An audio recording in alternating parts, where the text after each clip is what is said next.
అన్న పదం కొత్త ఆట నేర్చిందా పాపలాంటి లేత పదం పాఠశాలగా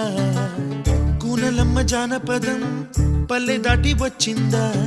చవళిల జానతనం పాట చూపగా కుంచెలో తాగే చిత్రాలు ఎదురొచ్చేలా అంతటా